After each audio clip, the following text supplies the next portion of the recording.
Hello fire fact channel viewers, நம்ம இப்போது healthy combo பார்த்துட்ருக்கோம். ஏற்கனவே நாங்கள் கம்பு கூழ் அப்புறம் பீட்ரூட் சூப் எப்படி பண்ணுறதுன்னு பார்த்தீங்க. இப்போ நம்ம வாழைக்காய் ஒரு வறுவல் மாதிரி பார்க்க போகிறோங்க. வாழைக்காய் நீங்கள் பார்த்தீங்கன்னா 4 பெரிய வாழைக்காய் இங்கே எடுத்து வச்சுருக்கோம். அப்புறமா வெங்காயம் 2 மீடியம் சைஸ் பெரிய வெங்காயம் பொடி பொடியாக நறுக்கி வச்சுருக்கோம். கருவேப்பிலை கொஞ்சம், இஞ்சி பூண்டு விழுது அரைச்சி வச்சுருக்கோம். அப்புறமா தக்காளி, ஒரு பெரிய தக்காளி 1 இல்லைன்னா 2 சின்ன தக்காளி கட் பண்ணி வச்சுருக்கோம். அரைக்கிறதுக்கு கொஞ்சம் சோம்பு, கொஞ்சம் மிளகு, 2 டீஸ்பூன் தேங்காய் துருவினது கொஞ்சம் போட போகிறோம். அப்புறமா இந்த பொடி என்னென்னு வச்சுருக்கோன்னா காஷ்மீர் மிளகாத்தூள் கொஞ்சம், உப்பு ஒரு 1.5 டீஸ்பூன், அப்புறமா கொஞ்சம் கறி மசால் பொடி 1 டீஸ்பூன், நம்ம தனியா பொடி இருக்குங்களா அது ஒரு 1 டேபிள் ஸ்பூன் போட போகிறோம். வாங்க எப்படி இதை பண்ணலான்னு பார்க்கலாம்.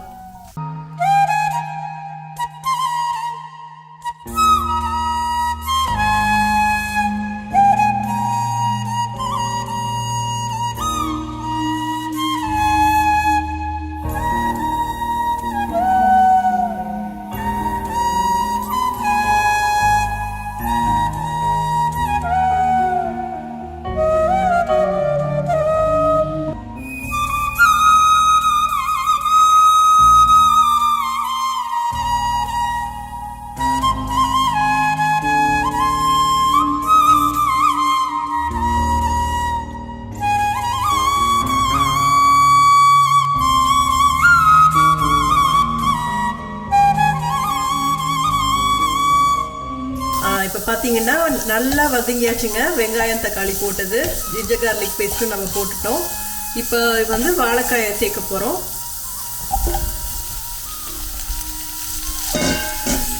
இதையும் நல்லா மிக்ஸ் பண்ணிடுங்க.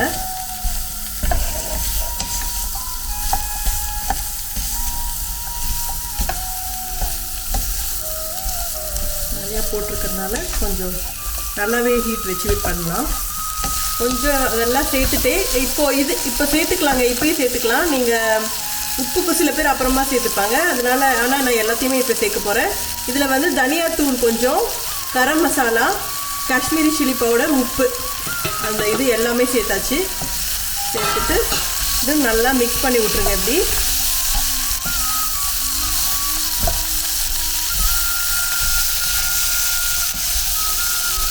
அப்படியே கொஞ்சம் ரோஸ்ட் ஆகி ஃப்ரை ஆகலாம்.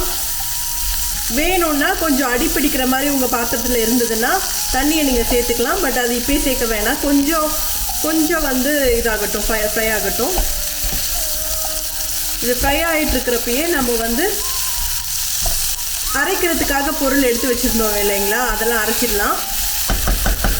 ஸோ இப்போ இங்கே சோம்பு, மிளகு, தேங்காய் இதை நம்ம அரைச்சிட்டு இது கொஞ்சம் ஃப்ரை ஆன உடனே நம்ம இதில் சேர்த்துருவோம்.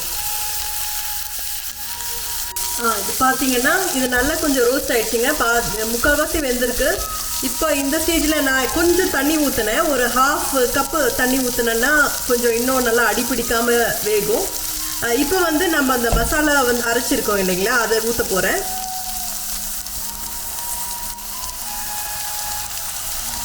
எல்லாத்தையும் இதில் சேர்த்துடலாம்.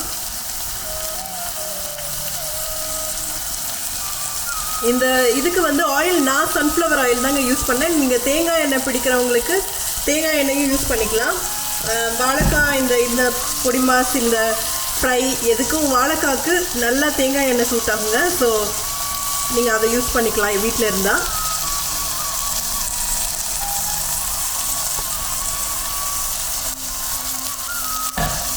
லேசாக கொஞ்சம் தண்ணி ஊற்ற போகிறேன்.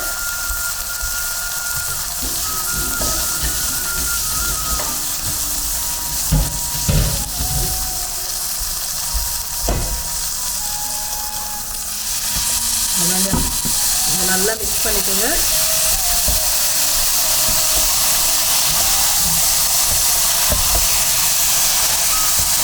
இதை மிக்ஸ் பண்ணிவிட்டு அப்படியே நல்லா இன்னும் வேக வச்சிடலாம். மசாலா கலவையோட இந்த தேங்காய், பெப்பர் இந்த வாசனை வருதுங்க கும்முன்னு. இது ஒரு 5 நிமிஷம் இப்படியே நீங்கள் வந்து விட்டுட்டிங்கன்னா நல்லா இன்னும் வெந்துடும்.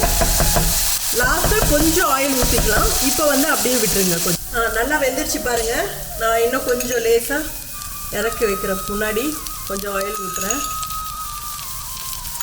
ஊற்றிட்டு கொஞ்சம் மிக்ஸ் பண்ணிவிட்டு இது ஒரு செமி வெட் இன்க்ரீடியண்ட்டுங்கிறதுனால ரொம்ப ட்ரையாகவும் பண்ணல பாருங்கள் வாழைக்காயை. இது ரைஸ்க்கு நல்லா வச்சுக்கலாம். நீங்கள் குழம்பே தேவையில்லை, இதை வச்சே கூட ரைஸ் வச்சு சாப்பிட்லாங்க. அண்டு வாழைக்காயில் வந்து அகெயின் நிறைய ஃபைபர் இருக்குது, குட் ஃபேட்ஸ் இருக்குது. அதே மாதிரி insulin resistant, diabetes, heart problems இருக்கிறவங்களுக்கும் இது ரொம்ப நல்லதுங்க. கண்டிப்பாக வாரத்துக்கு ஒரு நாள் சேர்த்துக்க வேண்டிய ஒரு வெஜிடபிள். அவ்வளோதாங்க, முடிஞ்சிடுச்சு. இப்போ நம்ம பவுலில் இதை எடுத்துகிட்டு சர்வ் பண்ண வேண்டியதுதான். பாருங்கள், வாழைக்காய் ஃப்ரை வந்து நம்ம ரைஸோட ரெடி ஆகிடுச்சு. நீங்கள் ஈஸியாக பண்ணிடலாம். இது நீங்கள் எல்லோரும் பண்ணி பார்த்துட்டு எப்படி இருக்குன்னு என்கிட்ட கண்டிப்பாக ஃபீட்பேக் கொடுங்க. லைக் பண்ணுங்கள், ஷேர் பண்ணுங்கள், சப்ஸ்கிரைப் பண்ணுங்கள். தேங்க்யூ.